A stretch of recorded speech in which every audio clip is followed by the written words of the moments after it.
Chicago's #1 news. This is ABC 7 News at 4:30. Pop Warner Youth Football will be playing it safe. The organization is establishing new rules trying to protect players from head injuries. Contact will be limited at practices in an effort to make the game safer. Well, concerns over concussions made headlines earlier this year. The NFL was sued by a group of former players. ABC 7's Michelle Gallardo joining us live with more on the new Pop Warner rules. Michelle? Alan, good afternoon. Pop Warner has about 120 teams across Chicagoland. These rules are going to apply to all of their 2,500 players. But beyond that, the rules speak to a new way that the game is being approached, at least when it comes to teaching the fundamentals of football to young kids. It's youth football camp, Chicago Bears style.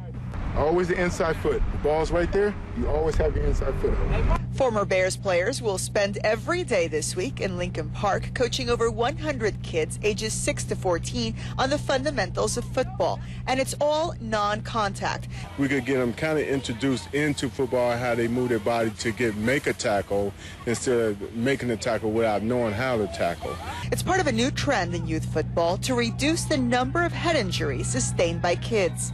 Most head contact occurs in practice, and we know that we could probably eliminate 60+% of the impacts to the brain. Dr. Bales is chairman of the Pop Warner Medical Advisory Board. They met in Chicago today to discuss the organization's new safety rules. Coaches will reduce the amount of contact at each practice to a maximum of 1/3 of practice time, and no full-speed head-on blocking or tackling drills in which players line up more than 3 yards away will be allowed. It's going to be a lot safer, and again, it's teaching them correctly on how to hit, and that's just going to go up through all the levels, and eventually everybody's going to know how to hit safely. Bill Judas coaches his younger son's Pop Warner team in Hoffman Estates. His stepson, Matt, also played with Pop Warner and now plays high school football. Despite suffering a concussion freshman year, Scott's ambivalent about the new rules. I personally like the hitting aspect of football. I mean, it's part of the game, but limiting down how much you're hitting and how far away you're hitting, I think that's a good rule. The new rules take effect at the beginning of Pop Warner's new season that will start across Chicagoland on August the 1st.